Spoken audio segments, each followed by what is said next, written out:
Hello everyone, my name is Muhammad Ashfaq. I am Masters in Chemistry. My graduation with Botany, Zoology and Chemistry. My professional qualification is B.Ed with the combination of Bio and Chemistry. So I have a strong background related to science subject, especially Bio and Chemistry. I carry almost 9 years of teaching experience in IGCSE, IB and A level. So my dear students, today our topic is organic compounds. Before to start the topic, let's see the things that we use on daily basis like coal, chalk, pencil, diamond, candle, baking soda, sugar, vinegar and lighter. In lighter, the liquefied gas that fill in it. Okay. Now my dear students, can you think what the common element that present in all these things? So the question is here, which element found in all these things? Just think on it. Yes, that's the correct answer. That's the carbon. Carbon present in all these things. So here carbon present in two types or two ways. The first, we can divide these things in different categories.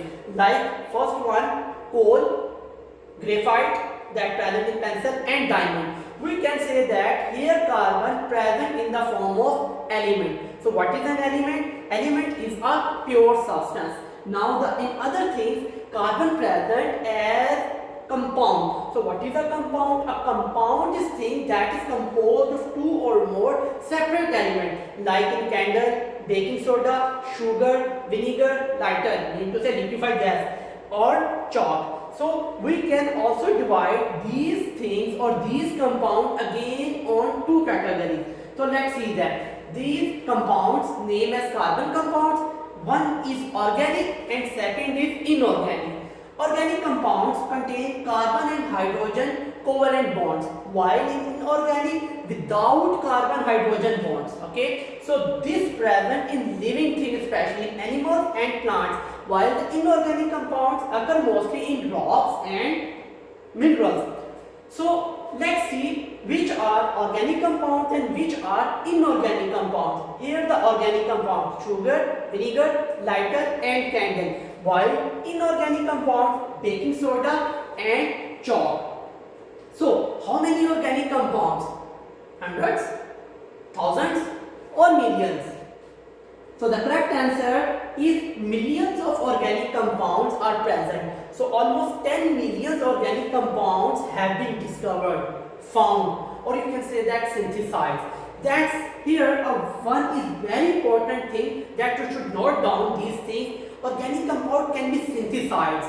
So when we need something, we can synthesize. It means these are too much and their numbers are many. There are so many organic compounds due to similarities in their groups.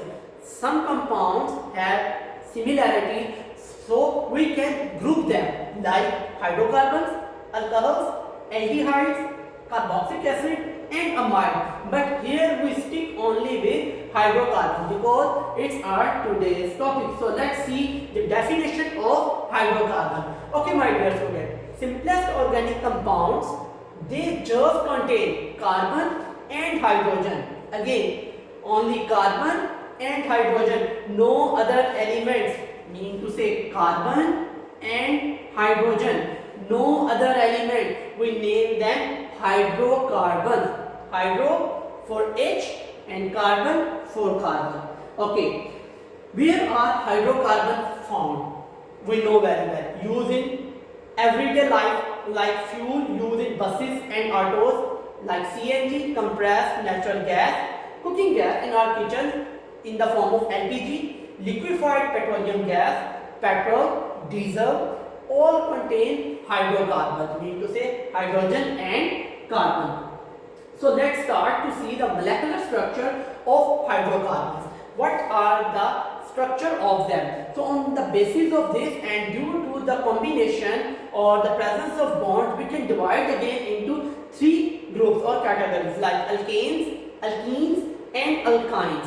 Here you can see all of them, but there are few common things and few different things. Let's start to see what is the common in these.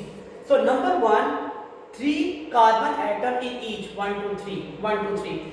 Single bond, you can see here the single bond, except this and except this, the single bond is common. Now let's see the what is different in these. Hydrogen is different, number of hydrogen atoms that are not equal in all these three structures. Second, double bond that present here in propene, while the triple bond that present in propyne. So these are the similarities and dissimilarities between them. Now next is are saturated hydrocarbons. Hydrocarbons that contain only single bond, covalent bond between carbon atoms here. Between carbon atoms, these are the saturated hydrocarbons. The second is unsaturated hydrocarbons. Hydrocarbons that have double or triple. Look, double and triple covalent bond, we name them as unsaturated hydrocarbons. So the question is here for you, which is more reactive, saturated or unsaturated hydrocarbons? So the correct answer is unsaturated hydrocarbons are more reactive. Why? Because the double and triple bond can break down easily. So the other things like here hydrogen addition or any other molecule can be added and complete the vacancy here. Now the summary of the lesson: carbon, elements and compound. In the compound form, organic and inorganic.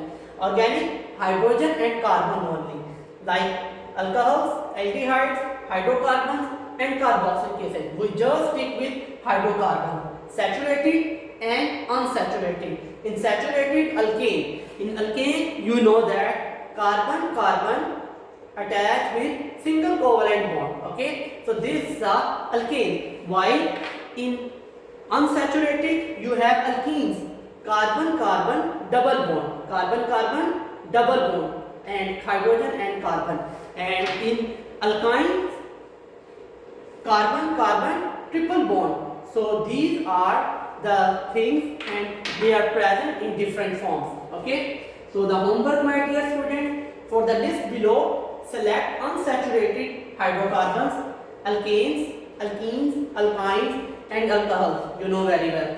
Second question, classify the following as organic and inorganic: glucose, carbon dioxide and number C, calcium bicarbonate.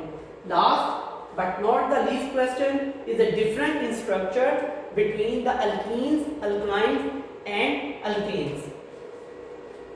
Thanks for watching.